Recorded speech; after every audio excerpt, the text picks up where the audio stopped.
In Memphis, nothing comes easy, and that's exactly how we like it. This is a city built on hustle, on heart, on grit. And at Carway, our rides are built the same way. Tough, reliable, ready for the grind. No games, no gimmicks, just Memphis-style service. Real, honest, and built on trust. Where grit meets grind, you meet your next ride. Carway, grit, grind, and Pink Beetles.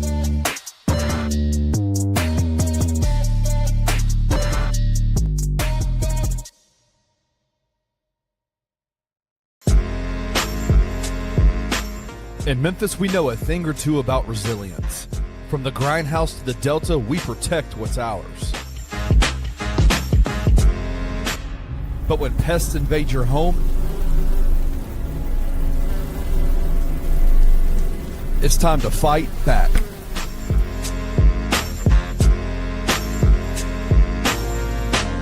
Grade A Pest knows how to handle what crawls, flies, and bites. With local experience and guaranteed results. I'm Reggie with Grade A Pest Control. We service the Memphis metro area. That also includes DeSoto and Fayette County as well. Grade A Pest has the entire Mid-South covered. So if bugs and pests put you to the test, let Grade A solve your problem.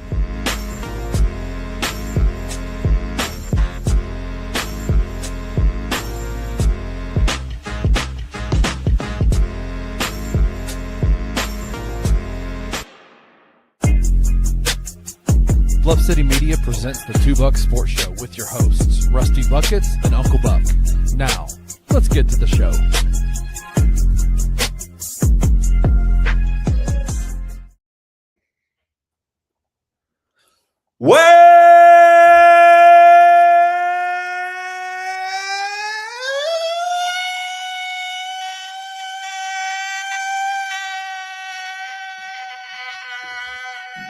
To the Two Buck Sports Show with your host, Rusty Buckets.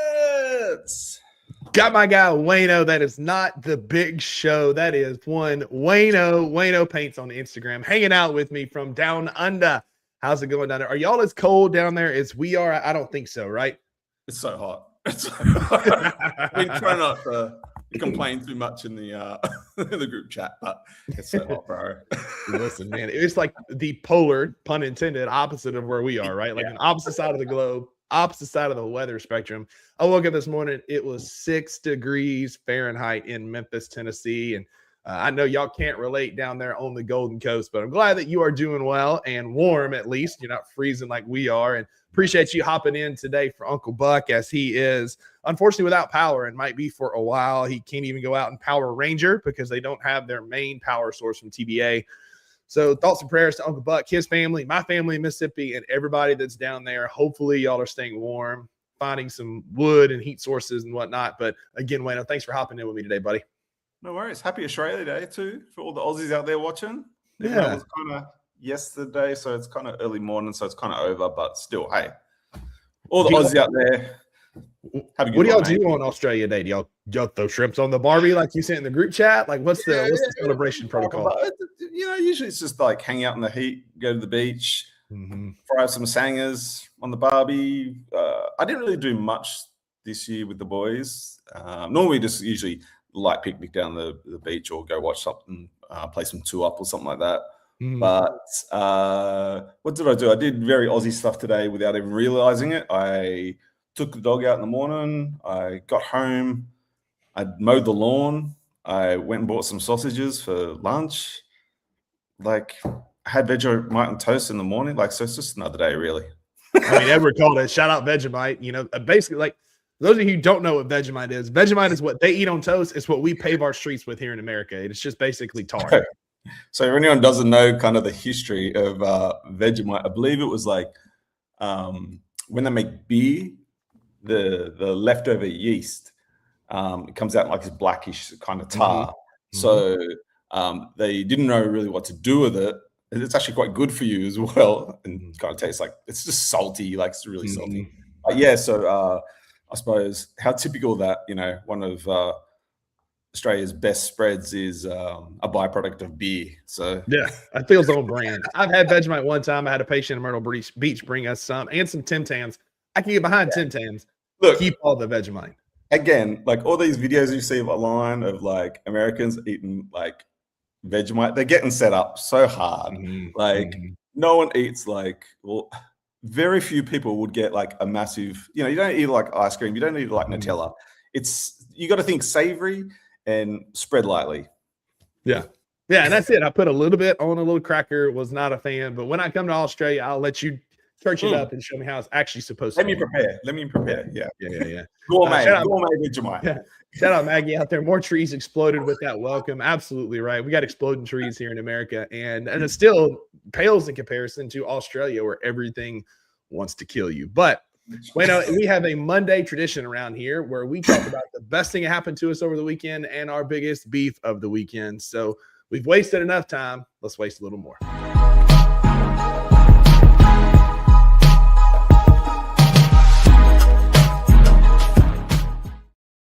That's right. We are the Two Bucks, and this is your Monday show live on Bluff City Media's YouTube channel. We are brought to you by FanDuel. Proudly, they are the official odds provider of all Bluff City Media shows.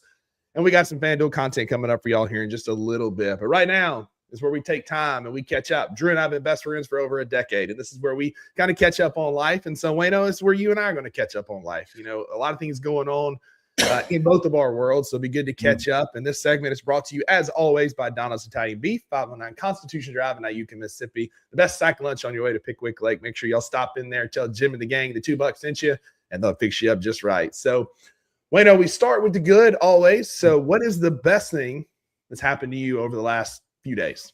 Kind of like a new experience happened for me on Friday after work, actually.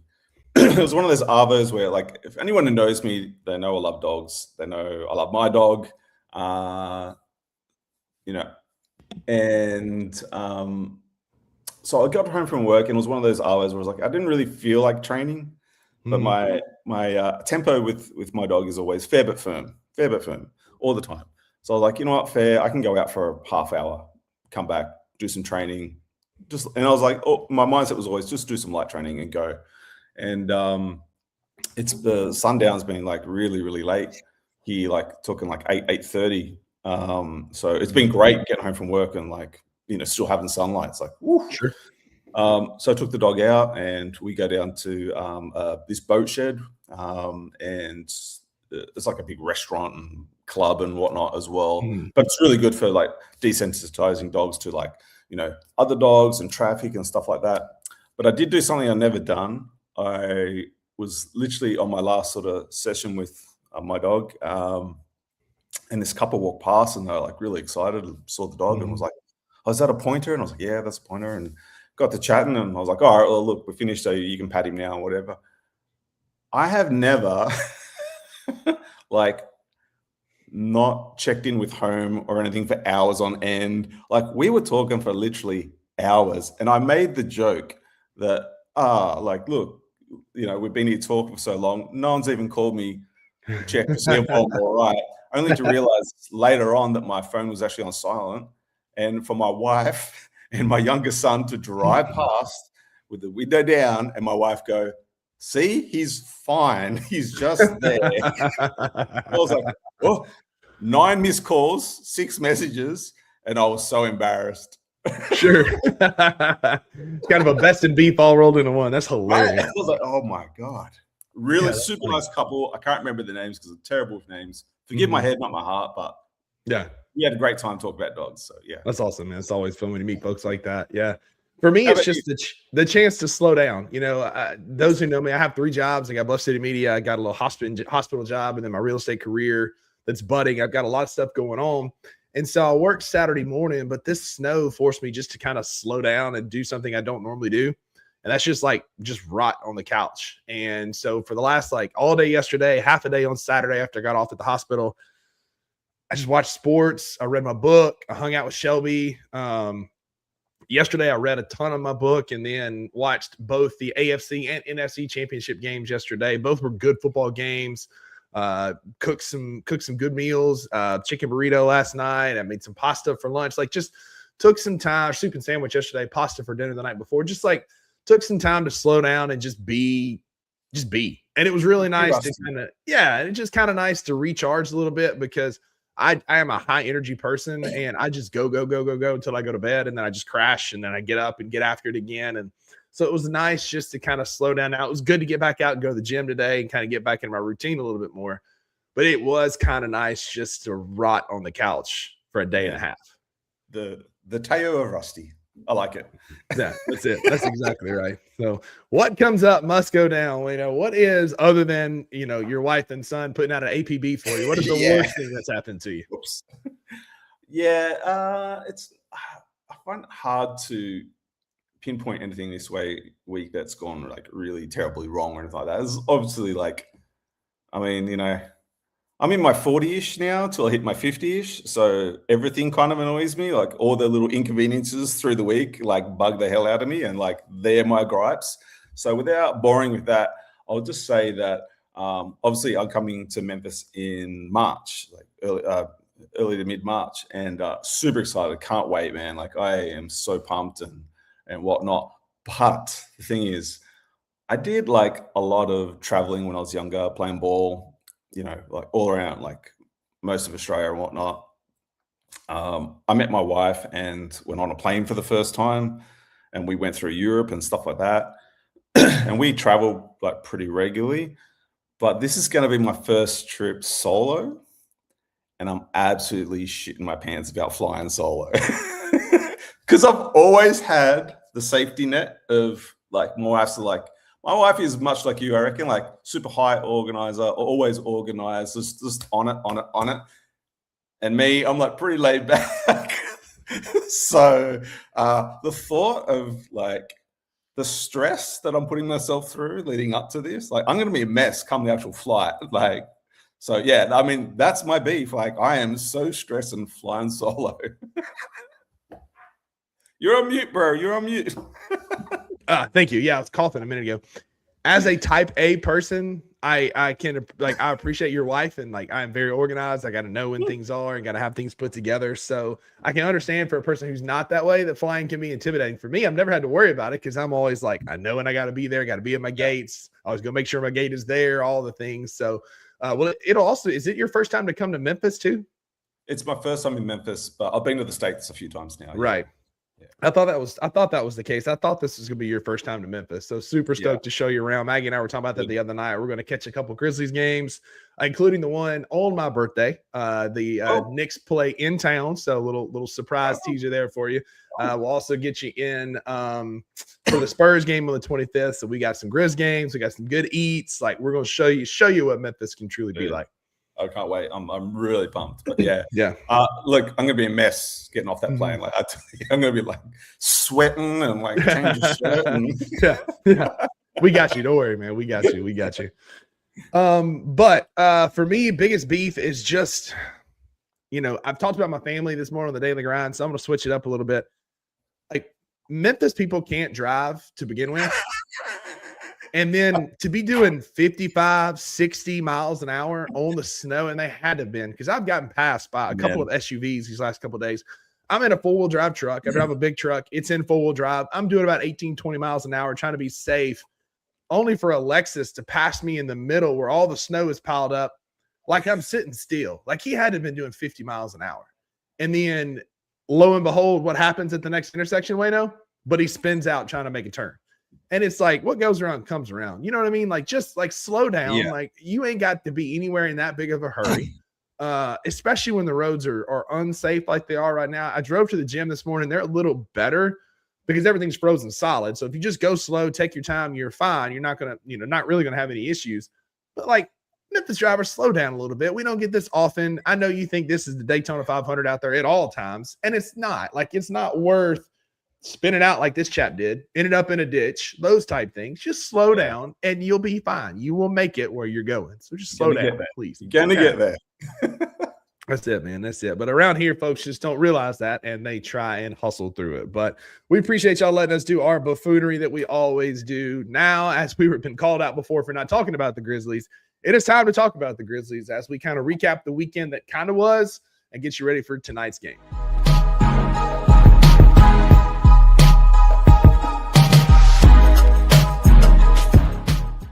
That's right. This is the $2 Sports Show. I am Rusty Witten, a.k.a. Rusty Buckets. Got my guy Wayno filling in for Drew. We are proudly presented by FanDuel Sportsbook, the official odds provider of Bluff City Media and his family of shows. Wayno, we had a kind of a partial weekend for the Memphis Grizzlies. On Friday night, they played the New Orleans Pelicans in a game that is hopefully easily forgotten. It didn't feel real good, but it's one of those things where, you know, you lost to the Pelicans on a Friday night in a game that you had a double-digit lead. You had an opportunity to win. There's a litany of issues that led to that loss. What's one that jumps out to you as kind of a theme for the loss to the Pelicans on Friday night? Look, this season is such a spider web of issues. Do you know what I mean? Like, you could literally, like, there's not one thing really. I have to say, though, I've been super patient in our coach. More than most. I'll 100% give you that. More than most.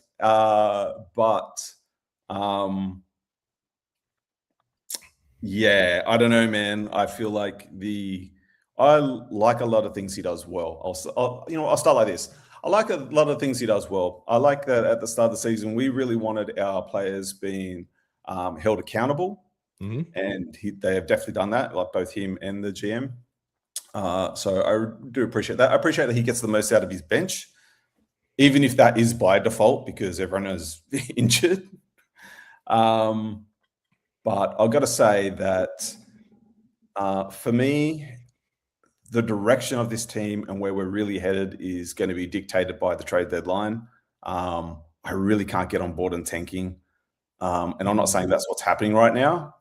But our coach's inability to be flexible with his own roster is what's going to get him out of this league. Simple as that. I mean, I like the offense. We've seen it work. We've seen it work with both our stars. You know, like I think he could have had more of a foot up if said superstar would have just gotten on board maybe and instead of wasting X amount of games sulking, and probably would have led to a few more wins. But that also doesn't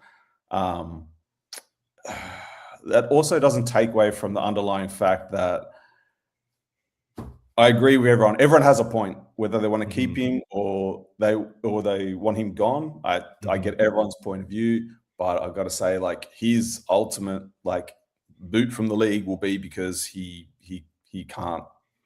His refusal to be flexible with this roster, and we saw it again. I mean, what was it, like our 11th or 12th game that we've lost double-digit leads? I think it's like 14th. I believe it's the 14th. Yeah, and look, I totally get the injury thing. I think that's really unfair, but hey, that's sports sometimes. And it would be different if it wasn't. We weren't losing the same way every time. We gave New Orleans their 11th win of the season after having a double-digit lead over a team whose leading scorer was Sadiq Bey. And I like Sadiq Bey. I've kind of stand for him a couple times to come to Memphis. Guy has potential. There's no way that Sadiq Bey should have 36 and stuff you in a locker in a fourth quarter like they did. A. B, it's the same way that we're losing every single time. We scored 30 in the first, 35 in the second, 36 in the third, and then 26 points in the fourth quarter, giving up 40. And a large part of it, Wayno, is because we let Sed and Jaren start the fourth quarter. We pull them out like we do most quarters around that 8.5 minute mark. And then we don't see him again until about 4 minutes to go in the game. And I understand his hockey line mentality. I understand running players in and out, that you get the most out of them for short bursts. I get that. But we have 80 years of data in the NBA. We have 100 years of data in the NFL. We have 100 years of data in Major League Baseball that the best way to win is play your best players against their best players. And a roster that is depleted as ours doesn't need Cedric Coward and Jaren Jackson Jr. both on the bench for 6 minutes in the fourth quarter. That's asinine. Like, I'm just a fat Sasquatch looking dude who watches games. And even I know that our best players don't need to miss half of the fourth quarter, especially when you're sitting there watching a lead whittle away with your best scorers sitting next to you. Yeah. And like two things to that, just to add to it, I suppose that, he can talk about in the presses about the evolution of the game and where it's headed and yada, yada, yada, and all that. Ain't there yet. Well, that's the thing, right? Like, that's all very good. Well, and like, I really appreciate the way he speaks about basketball and stuff like that. I really I really enjoy listening to talk about groups. Real quick, I'm not berating that. Like, he's a super sharp guy. Like, I get that. Yeah, but like, the thing is, like, if you're talking about the evolution and where basketball is headed in general, that's fine and all. But if the NBA isn't there now, that's not going to translate to anything winning. Like, if the league isn't caught up to your train of thought, you can't force that on the league. Do you know what I mean? Because just the style, the way it's officiated, the way it's just generally run will be your undoing. So, yeah, like, there's that. The other part of this is, Rusty, have a think. If all our players had a scale of 1 to 3, 3 being the most amount of points you can get for being a defensive player, how many 3-level players do you reckon we would have? Yeah. Well, right now, without all the injuries and everything that we've got as constructed now, 2. I'd say 1 and a maybe. I mean, I'd say Edie and I'd say Jaren, but Jaren will sometimes counter that if he can't stay in the game. We just don't have anyone. We have too many defensive liabilities on this squad riddled throughout the roster. I mean, you can compare them you want if the OKCs to your Detroit Pistons, whatever you want, but like there is just, and this is a bit of a Zach Kleiman problem as well, because you're asking guys to be defensive stoppers when that's not their game.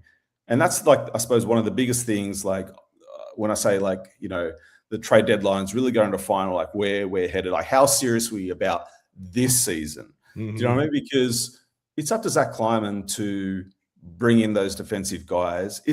And what are we going to do next season?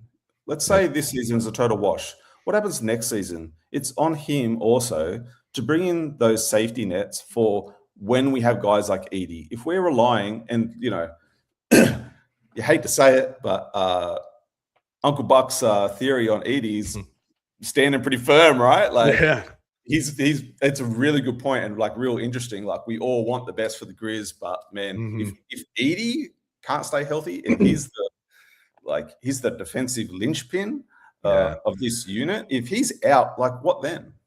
I'm gonna be real honest with you. We're not to our conspiracy theory segment yet. No, I think Zach Edey is fine. I think Zach Edey could play basketball right now. I think Zach Edey is not going to be injury prone. We'll get there. I'll say this. I think Cedric Howard can be that defender. I think we've got that in Jared. I think Cedric can be, and he shows those flashes, but that's asking an awful lot of a rookie who's still trying to catch up to the game, who still looks like a rookie at times. Like, as awesome as he looks 88% of the time, there's still moments where you're like, yeah, that guy's a rookie. And there's still some growing that has to happen in order for him to be, that dude that we know he can be. But like circling all the way back to TI, like just putting people in positions to win and play good basketball is something that I see him struggle with. You were talking about lecturing us, and Edward makes a good point. It's like running a marathon before the pavement is finished. Like, you can lecture us about that all you want, but buddy, you've won 18 games this year. You've beaten 5 teams that are above 500. It's not working here in the year of our Lord 2026. If this was 2036, maybe. But the problem is his stubbornness and unwillingness to change and then lecture us about the short-term, medium-term, long-term goals, none of which have been good, are going to be his undoing, and he won't have an opportunity to be a part of the game. I agree that the game is changing. It's evolving, always is. It's a constantly evolving game. And I understand being a small market trying to outmaneuver people, but you can't do that when 60% of your roster is hurt, including your best players not playing. You have to go back to what works, and that's best on best, letting your dudes just be dudes. Yep. Yeah. Like, totally agree.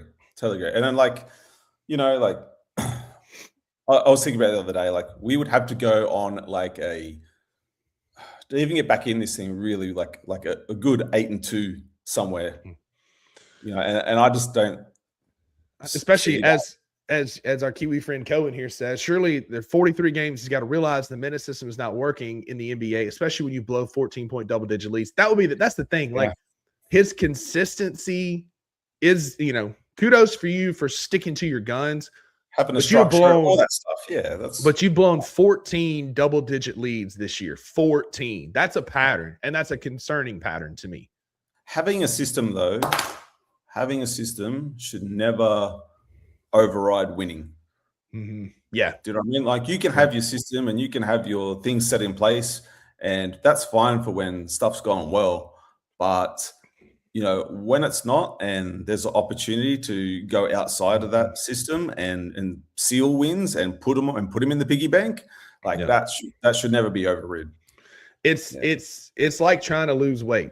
There's all these cute, trendy things you can do with the sweat wraps and the sweat lounges and going to saunas and cold plunges and all these different things you can do to lose weight. But the best way to lose weight is less calories in than you're putting out, like plain and simple. It's blocking and tackling, basic form, right? We're not even doing the little things well. So you can't possibly be 10 steps down the road when steps 1 and 2 aren't working. 1 being our best players playing the most minutes. 2, our best players being healthy and being out there, which sucks, but it is what it is with the Memphis Grizzlies.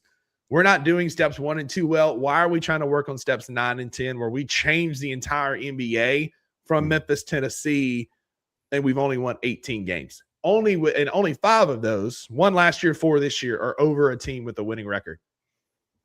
Yeah. So, I mean, look, am I out on the coach? Am I officially out on the coach? It's definitely headed that way. I'm definitely 80% there right now. Like, I'm definitely like, this is not going to work.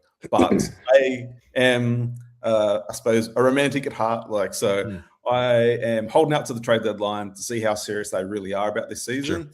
Sure. These extended injuries are ridiculous, though, I've got to say. Like, these timelines, I mean, I just,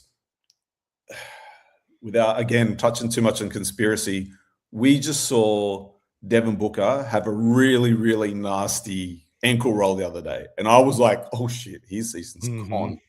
And the report is out a week at most. If that was our ankle injury, 4 to 6 weeks. 4 to 6 weeks, easy. Reevaluation. Embrace the tank. That's where we're at. But speaking of embracing the tank, the Memphis Grizzlies do play tonight in Houston, where they are a 10.5-point underdog over on FanDuel. You can get the Grizzlies plus 380 on the money line. They really don't believe in us, but what I believe in is a Jock Landale double-double. To get a double-double could be any stats, points, rebounds, assists, whatever. A Jock double-double is plus 350. I put my money where my mouth is this morning. I threw $5 on a Jock double-double, Cam double-double, same game parlay for plus 1721 today, Wayno, against the Rockets. I feel really good about both of those because no John Morant, so what's Cam going to do? He's going to be point guard, which is what he's done in his absence. And when Ja's out, he averages like 12 assists. I just need him to get 10 points tonight. Too many times Cam kind of locks in on assists when he's playing point guard and he doesn't shoot. So I need those times when Vince is running the point and Cam is our true 2 for him to hit 3 threes and a layup. That's 11 points right there, and you boys walking away with $100. I need chirpy Cam Spencer in KD's face today. That's what I want. That's what I want. Yes. He's got the L, but Cam gets another moment like that. I'll take a silver linings winning. Listen, we talked about it this morning on the Daily Grind. Like, I am probably the most competitive person you know. Like, I look at our show numbers compared to others, and I get angry when they're not as good. I'm just hyper competitive. My brother and I used to compete over who would get the first bite after mom and dad said our prayers, like blessing the food. We compete over absolutely everything. I hate losing. And I'm not as concerned about the win and loss this year as I am about winning mentality, getting Cedric reps, getting Cam reps, building towards the future. Like, so go out and just put in a winning effort. If we win, great. If we don't, that's fine. And like, I'm having a visceral reaction to saying this, but just go out and play with the winning effort. That's all I ask for right now. And so winning effort to me, it's Cam Spencer having a double-double. Jaren taking over in the paint and stuffing Şengün in a locker like we know he can. No Steven Adams tonight, so it should be a good Jock Landale game. Like, this could be an opportunity for the Grizzlies to go out and flex a little bit. And if form holds, we're going to have a double-digit lead at some point in this game. Yeah.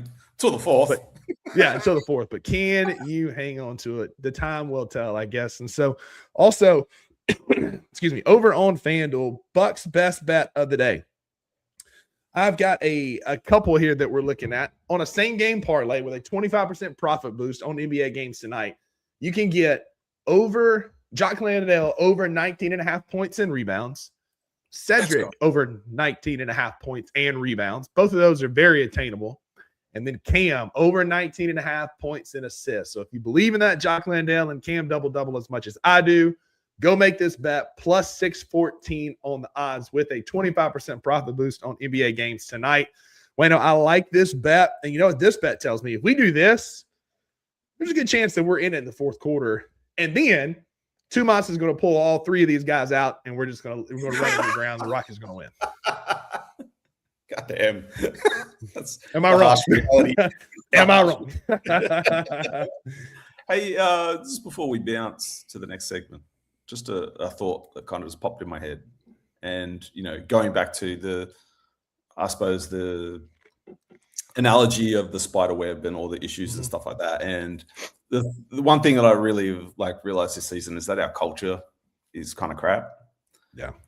And I think the biggest proof of that is that we have no real leaders on this team. We've got some superstars. We've got some really talented dudes. We have no leaders. And I was thinking about today, it's I think my biggest evidence of that is how the season has gone.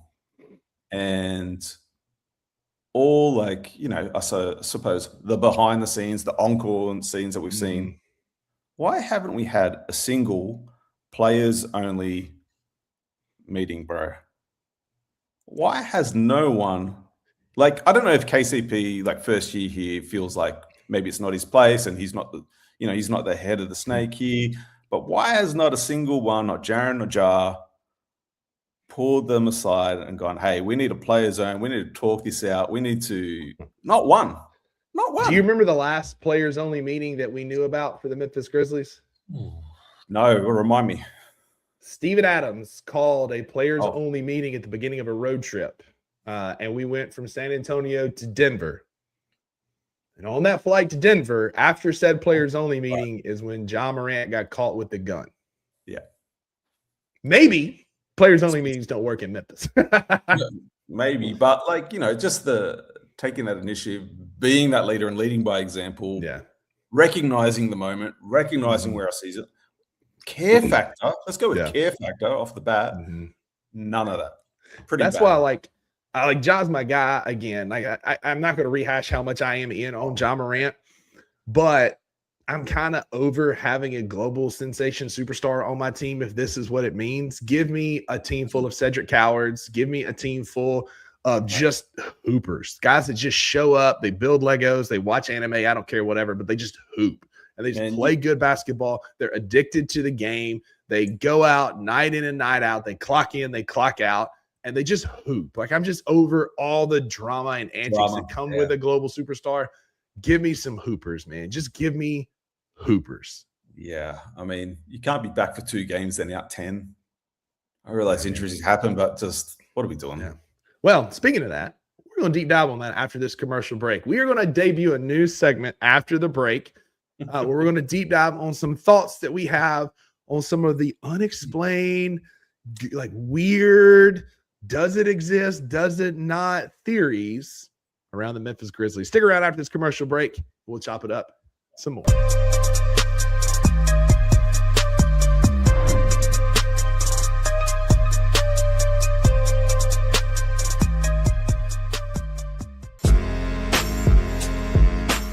In Memphis, we know a thing or two about resilience. From the grindhouse to the Delta, we protect what's ours. But when pests invade your home, it's time to fight back.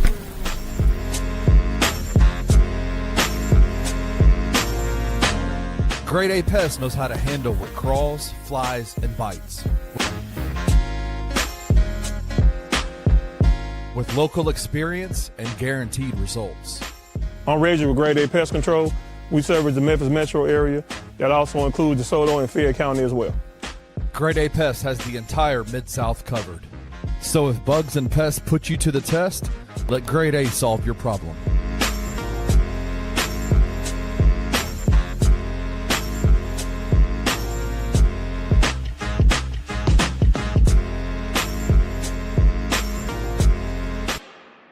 Do y'all think Penny focuses too much on reclamation projects out of the portal instead of actual talent? He certainly did this season, because in the past, Memphis has tried maybe 1 or 2 reclamation projects a year. Like Dane Danger, for example, was obviously a reclamation project, but that was really the only reclamation project that he was really going for there. You can go down this roster and name a lot of dudes who Penny recruited thinking that he can help them get better and kind of revive their collegiate career. The key to making reclamation projects work is surrounding that player with guys who do not have to be reclamated. Yes. TJ Haggerty did not have to be reclamated. Tyrese Hunter did not have to be reclamated. Colby Rogers didn't have to be reclamated. Nick Jourdain didn't have to be reclamated. He was who he was already.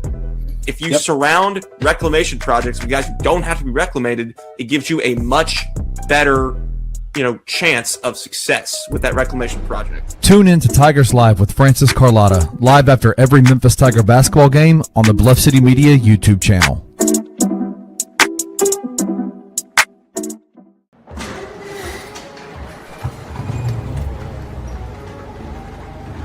In Memphis, nothing comes easy, and that's exactly how we like it.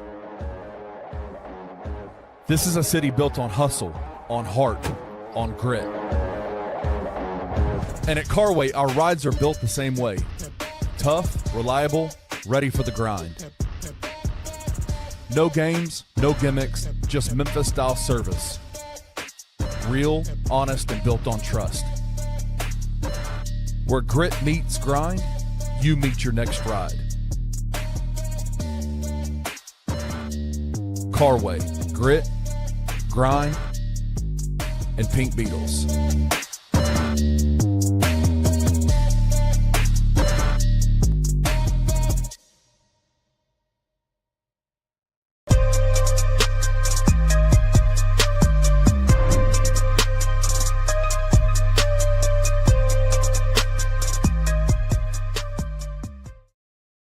Welcome back to the Two Bucks Sports Show. I am your co-host, Rusty Buckets. Got my guy Wayno here filling in, and as you can tell, it is tinfoil hat conspiracy theory time as we debut a new segment here on the Two Bucks Sports Show called Conspiracy Corner. As a big believer in Sasquatch, I'm a big fan of Bigfoot and Sasquatch. He's the world's greatest hide-and-seek player of all time. I'm pro this segment, Wayno, as we talk about some conspiracy theories that we have surrounding the Memphis Grizzlies. You want to go first, or you want me to lay my jock conspiracy theory out on you? I'll hit it off. Let's go. Just there's one thing I just can't seem to shake that just doesn't seem right. It seems a little off this season. It's been explained to us. It's been rationalized, I suppose. But Ty not playing yet just really is a massive, at the back of my spider senses tingle. Okay, that sounds weird. Saying it like that, especially when you don't have spider powers. But I just don't buy it. This is not something I would normally voice out loud, but sure, considering we're in the conspiracy theory stage of the season, I don't buy it. I just wonder if was Jar's removal from the squad already set in stone before the season started? We've already seen BC come back and out again. That tells me a lot. Yeah. I would actually like to see the timelines of other injured players versus the Memphis Grizzlies for similar injuries, I suppose, and see how they stack up. To be fair, Ty Jerome has missed a significant amount of time with an ankle turn a couple years ago in last year before last in Cleveland. It was definitely a thing. That was a thing. But I agree. Something's fishy with how they're handling this calf injury. As a physical therapist, he was immediately in the Ultra G. He's been in practice videos for weeks now. Weeks. Yeah. He's still not playing. I know we just wrapped up week number 9 of his 6 to 9 week window, and we could get a drop later today where Ty Jerome is doubtful, or maybe later this week. But I just ponder, Rusty. I ponder my fellow conspirator. Yeah. I just wonder if we will only see Ty back on the court when Jar is off the roster.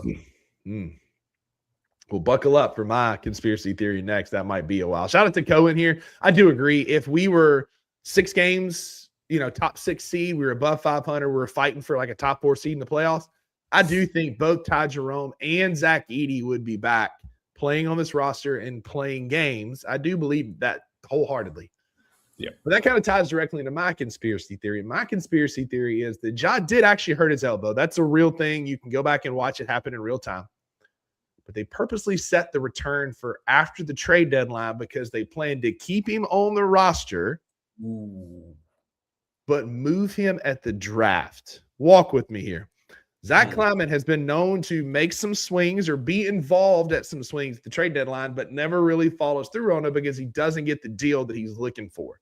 I'm looking at DFS and Jimmy Butler and Kevin Durant. We've been linked to all of this. I think DFS was done kind of dirty by the Nets because as an organization, they like to leak things in order to see what else is on the market. They play dirty pool, basically. But what I think is happening is he's out. He's hurt. He had 2 great games, and so they shut him down after the trade deadline, so he's still on the team. But when do players' value kind of peak for trades, Wayno? It's not in season. Because if you're trading somebody in the season, things aren't going well. We're trying to move on, things, whatever. But people look at Ja Morant and who he was throughout the rest of this year. Maybe we're not so good throughout the rest of this year as we're playing our way into the lottery. The season kind of goes bad, and people go, oh, man, Memphis really is better with Ja Morant. Ja Morant is a good basketball player. I'm not arguing that. He is. But this is an executive talking. I can fix her. Those problems aren't too big for me. He needs to change his scenery. He needs to come to Sacramento. He needs to come to Milwaukee. What's best for him is Brooklyn or Charlotte or wherever. My conspiracy is that Ja Morant is being shut down until after the trade deadline so that his trade value will be higher this summer and will make a splash trade the week of the draft. Or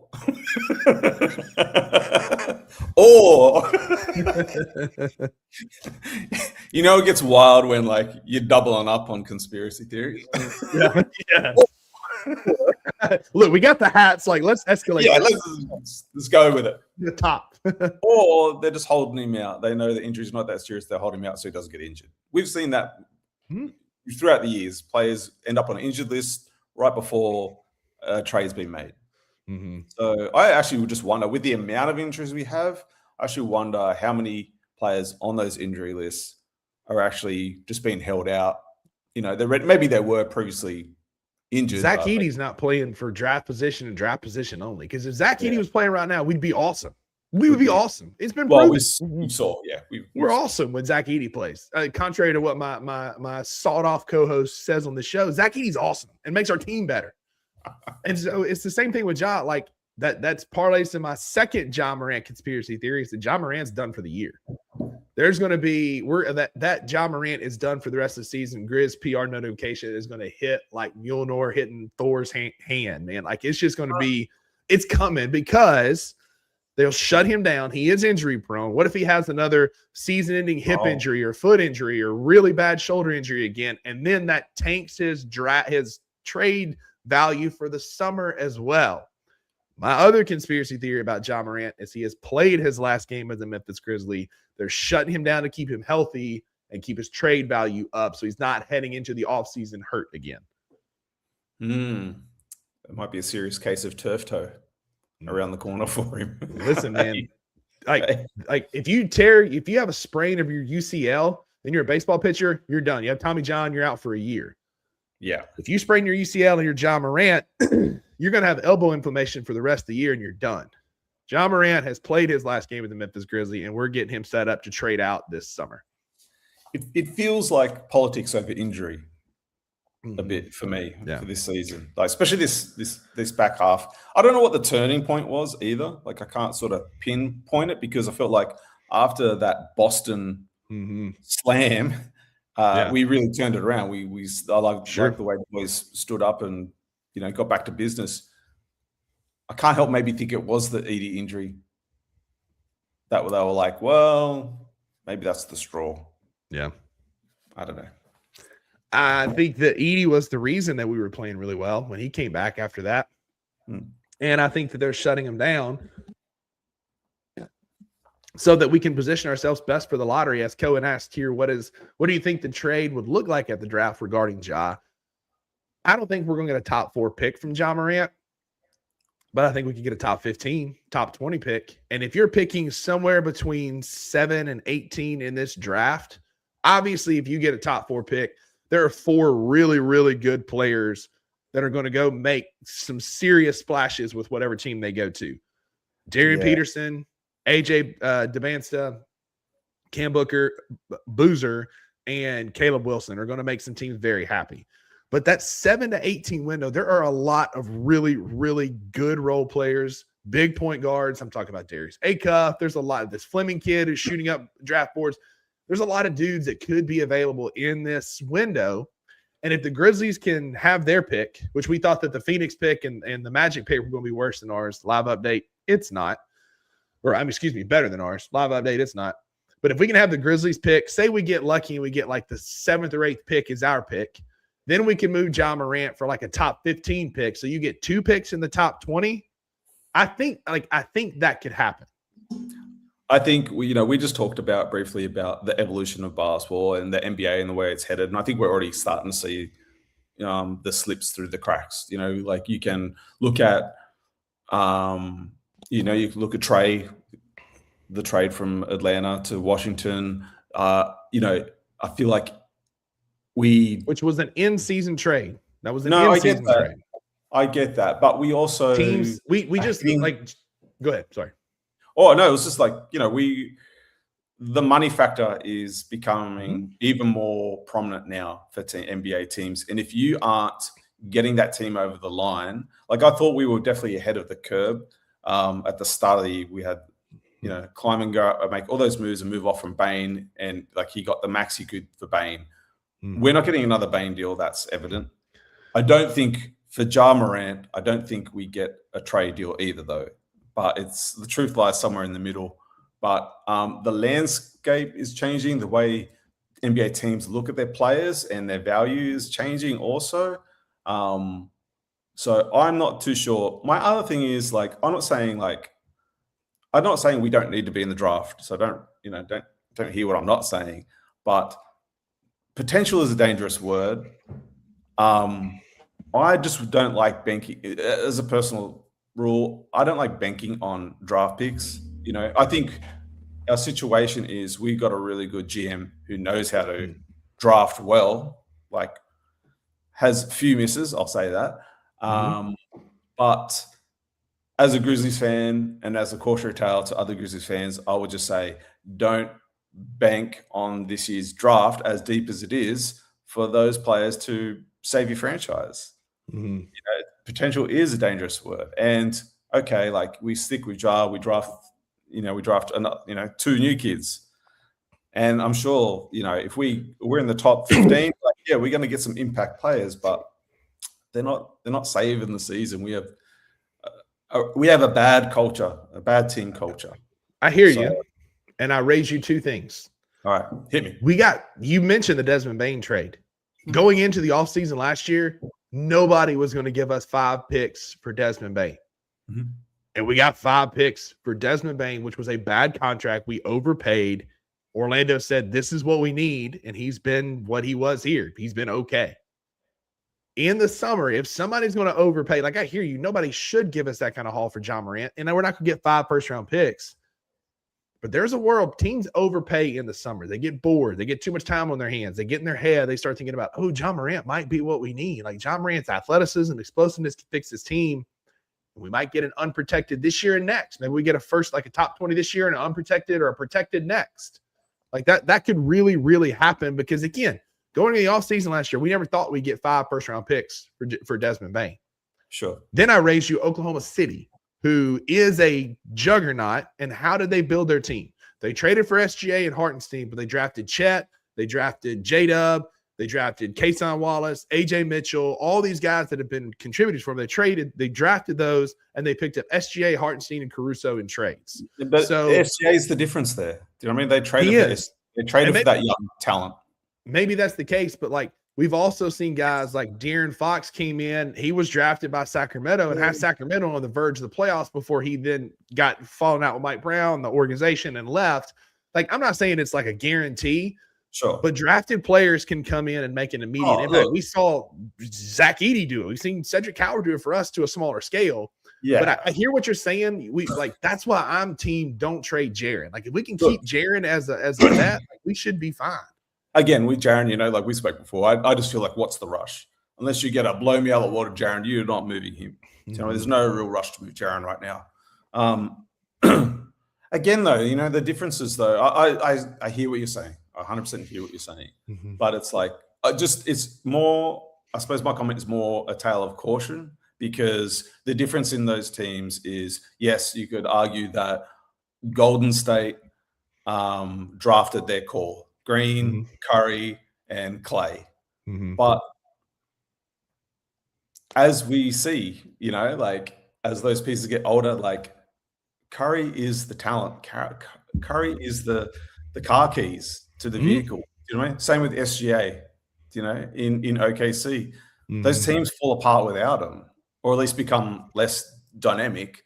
So there's no guarantee you're going to draft that next kid. Do you know what I mean? Like, I mean, as far as talent levels, Jars is right up there with everyone else. So you could definitely make the argument that, hey, we need to stick with him, but can you put up with the speed bumps? No, I'm out on John Morant. What if Cedric Howard is the keys to this car, that he's being kind of oppressed a little bit because of John Morant's like tomfoolery and drama that comes with him? We can't really turn the keys over to Cedric yet. Removing John Morant, getting some young talent to build this team, because it's cool to go trade for these guys.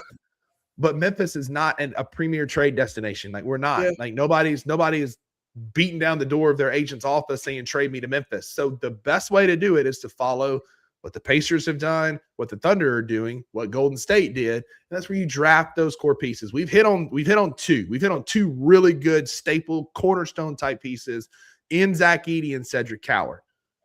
I think we're missing a third, and that guy could be in this draft. Say we land in the top 5 and we get a Caleb Wilson. Like, that's an amazing pick. Like, there are guys that can be that dude for this franchise. And like, if you're not drafting, you're dying. Like, you're a team, like, look at some of these teams. What is Milwaukee and the Clippers going to do? Those dudes are ancient and they have no picks. I mean, you could be the next Sacramento if you stuff around in the draft or don't get in. So like, we see, I suppose the counter to that is, well, like, look at Sacramento. Like, it's not an impossible thing to trade for a guy, even if he doesn't want to be there. Chris Webber, when he got traded to Sacramento, did not want to be in Sacramento. He voiced it fiercely. And like, much like, I suppose, Tony Allen for us in Memphis, Webber became that real shining light and led them to wins and had a great career. And like, as far as I'm concerned, other than the draft, other than when I think about Chris Webber, other than think of him in that Golden State jersey, like, I think of Chris Webber as the Kings. So it's not out of the realm. I'm not saying like don't get me wrong. There's a lot of guys in this draft that I look at and I go, oh, they could really like, you could pair that guy with, like, I'm just, romanticizing about that forward for I always forget his name, North Carolina, like him next to Edey. Caleb Wilson. Yeah. I mean, he's freaking hooper. He's raw, but he can hoop, man. And there's too many good guards. Give me a big guard. Give me in life, there are guarantees, death, taxes, and John Calipari guards hitting in the NBA. Give me Darius Acuff for that other kid from Arkansas. I'd take either one of them. But my counterpoint to that, like, Chris Webber is one player who went somewhere he didn't want to be, right? Ace Bailey is doing it right now in Utah. He's playing fairly well. Donovan Mitchell in Cleveland. Right. But this day and age, players have way more control over it and are more likely to be dramatic and be upset if they don't go. I'm looking at Jimmy Butler, those type players. I think that our best path has been and continues to be that Zach Kleiman in our scouting department, I trust them. Yes, there are some Zaires and some David Roddy's on his resume, but nobody's perfect. Sam Presti's missed some too. Yeah, all in all, he's got a pretty good batting average. 7 out of 10 get you in the Baseball Hall of Fame. And so I trust our scouting team. I trust our front office to go pick up dudes in the draft. And so I think that if we can leverage Ja Morant and go get a higher draft pick, I would be more likely to do that than what Cohen's talking about here, where we leverage Ja Morant and a pick to go get Trey Murphy. I like Trey Murphy. Trey Murphy's a hooper. He can score. I got nothing against Trey Murphy, but I would rather use last year I was team trade the picks and it worked out well. We got Cedric Coward. This year I'm team keep the picks, go find some other dudes like that, and let's develop within. Yeah. I mean, look, I suppose, there's no real right or wrong way to do it. You either hit or you miss, end of the day. You either do it by trades or, because you can only collect young talent for so long, before you need those other pieces, before you need, the experience and whatnot. So I don't think there's a real right or wrong. Look, I agree with you. I agree with Anthony saying, yes, this draft, from all the people that are much smarter than me and cover college sports and stuff like that, they're all echoing the same thing. And I'll take their word because, they were saying the same thing last year about Cedric Coward as well. So, but yeah, we've also seen teams, like Golden State and we saw the echo chamber of how Golden State was built and other teams fail at attempting that. I reckon over the next couple of years, we're going to see a failure of OKC. Maybe not because how they do it is wrong, but it's a crapshoot sometimes. It's total. It truly is. A couple comments here as we start to wrap up, and then we got one final little segment here. I do think Cedric Coward's good enough to have the keys. He's a rookie. He's still developing, but I still see so many things, Wayno, that are just pure. And I just think it's there. Look, shout out. I got Andre real quick, and then I'll let you answer. But I do really think we can get something for Ja, just not right now. Like I said earlier, in season, absolutely not. We would trade him for a box of Cracker Jacks and a hearty handshake. But if we wait to closer to, and Cracker Jacks are an American staple, we'll make sure that's a part of your diet. Okay, sweet. It's basically caramel popcorn where the temporary tattoo in the box is phenomenal. 20 out of 10. It's 20 out of 10. But at the draft, somebody will overpay for Ja Morant. I'd bet the farm on it. Yeah, it's interesting. Again, I'm super interested to see how this team, the direction of this team. I've got a feeling I know which way it's going after the deadline. Do you know what I mean? But even that being said, I still want those safety nets put in for, if this season is over already and there's no salvaging. I would like us to try to make the play-in. I don't think that hurts our draft too much. And I think that's my biggest thing. We already have so much negative culture at the moment. I want to see that turn around, and I don't want that to be a total bottom out. And I don't think that seems. I don't want to be looking back 5 years and we've got a disgruntled Cedric Coward. He's developed a bad attitude. He's developed losing. Every franchise does this. Every franchise pulls their players apart like they're I don't know, like you're a young kid pulling legs off of ant or something, Listen, wings off fly. We overanalyze this team because we watch them so much and we keep it, super. But appreciate y'all hanging out with us in our conspiracy corner. This was great. This is going to be something we debut and talk about a lot more coming up. Appreciate you, Wayno, for being part of the new segment. But as we transition off of that, I do think I was team make the play in last year. I'm team make the play in this year because just like with Cedric Coward taking those late game shots, high leverage situations make you better in high leverage situations in the future. You may not succeed early on, but by the end of it, you're going to be succeeding. And the only way to get better in high leverage situations is to be in high leverage situations, and the play in and the playoffs give you that by nature because it's postseason basketball. It's all high leverage. If you want Cedric Coward to get better in those moments, I am always team make the play in way over a tank, which is why I'm more focused on the winning effort than winning games. Go play with winning effort. You're going to win some games. You might stumble in the play in. Then you can make some trades and get draft picks. This team, it's kind of like what I wanted, when Ja and Jaren were at their peak, I suppose. It's like when they made the playoffs, we got that playoff win, and I just thought this is excellent because this is going to give them a real hunger, a real fight to get back here, like a real, and I just feel like they don't have that fight and they don't care.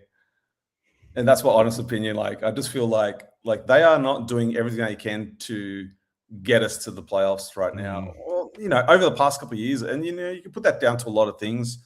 Put that down to injuries and attitude and whatnot. But like, there just doesn't seem any desire or care to fight like hell to get us to the playoffs in whatever form that looks like. Too, we don't need to be the number 2 seed.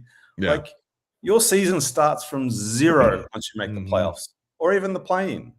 Do you know what I mean? Like, it's all on the line. And I want guys to fight for that every season because then I can, and I feel like this season, the best experience could be for Sed to make the play-in and for us to even get one playoff win.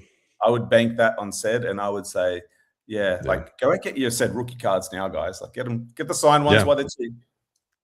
He's good enough to have the keys. And as Evan says earlier, you just described SGA. As much as I hate the guy, like SGA, that's who SGA is. He just goes and plays winning basketball. But we've sat on this for a little bit. I do want to get your take on it as we wrap this up. We're going to bookend it with some buffoonery.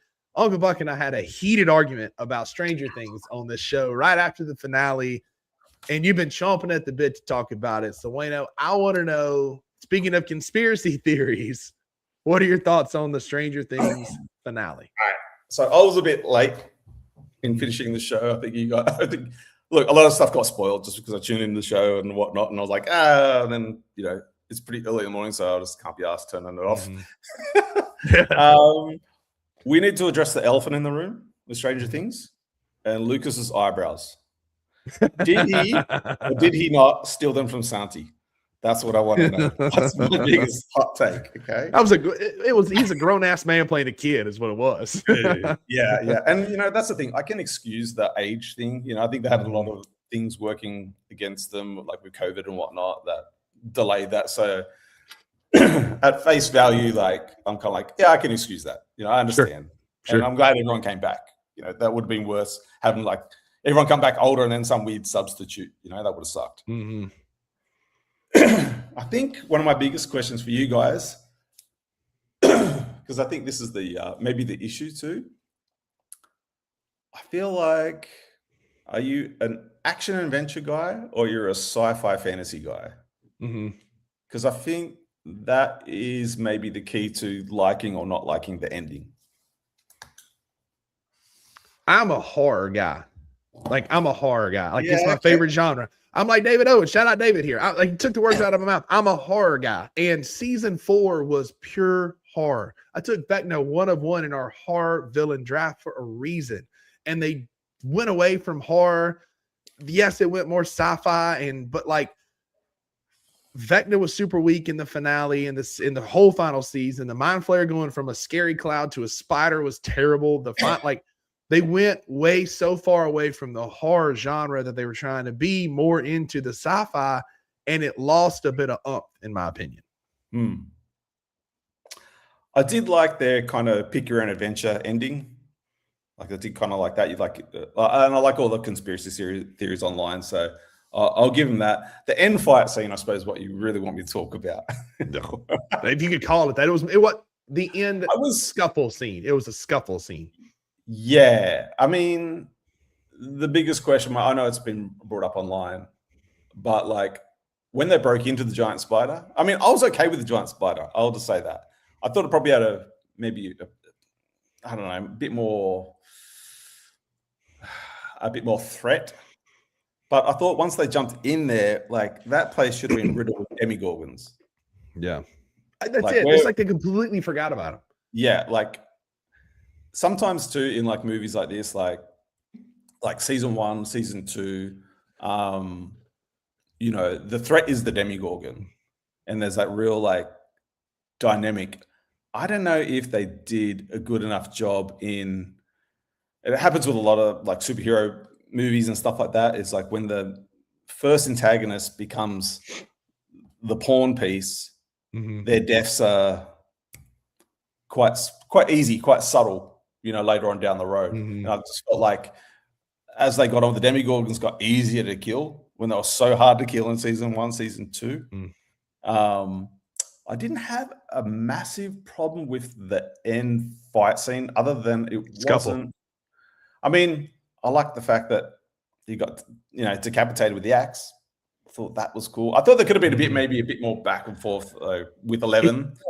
It felt like they got their $400 million and they took it to the house, and they gave us a lazy ending because they came out and said, oh, well, Vecna was taken by surprise with them showing up in the abyss and so that's why the Demogorgons weren't there. No, yo ass just forgot about them. Y'all forgot to write the Demogorgons in. I was like, oh, Vecna forgot. Vecna doesn't forget. He's in everybody's mind. He had it all worked out. Y'all just forgot about the Demibats who just showed up, killed Eddie, and left. Yeah. No Demogorgons, no Demi-dogs. To me, all the threats left, right? That's it. It just felt incredibly lazy, and it was the end scuffle scene between Elle and Vecna. I refuse to call it a fight scene. The end scuffle, there wasn't anything we hadn't seen before. Yes, Will helped. That was kind of cool. It was cool. Joyce Byers being the one that lops his head off. Like that's cool. Yeah. But it left so much meat on the bone. It just felt very, very lazy writing in the finale. Do you think they got away from the tropes? Yeah, I think they got away from everything. Like, I think that, because for me, I was like, they lost their way. Where's the bad guys? That little, like all the movies I watched in the 80s and whatnot, like, all those like sci-fi ones or even horror ones. It's always like, where's that last question mark?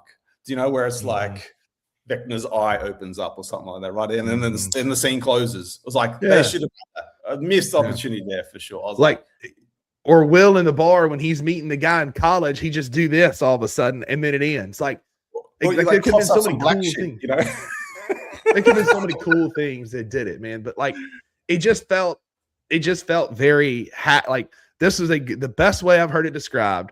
It was half baked like some cookies. Like it felt like they pulled them out of the oven. Like I like a good soft cookie that's a little undercooked, but it feels like they pulled them out just a little too early. Yeah. I actually had more of a problem past that fight. I didn't need everyone's happy ending. Oh my God. That was the worst. That's why Drew loved it. And you can tell the guys of us who watch Disney and Bluey and want the little happy feel good. That was not supposed to be a happy feel good ending show. It wasn't supposed to be that. And we got this whole 40 minutes, when the fight ended, I still had 40 minutes of warm and fuzzy. I was pissed. That's not an 80s horror movie. That's not how it goes. I'm a big hip hop head, and there's a line that I've kind of lived by, and most things and challenges that I struggle with, I'll refer back to it.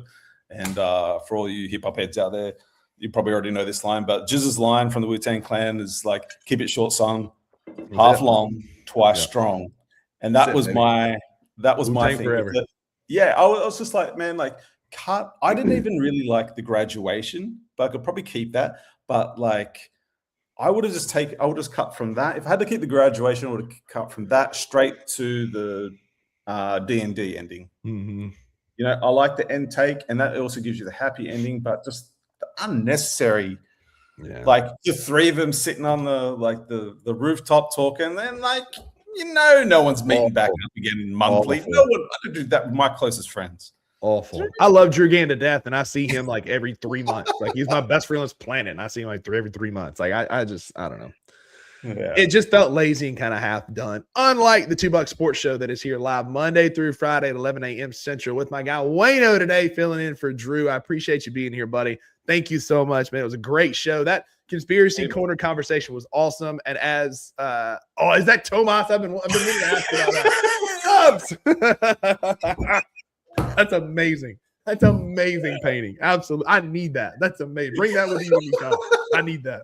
That would look good on a shirt. Imagine rocking up to the absolutely the FedEx wearing that. Absolutely.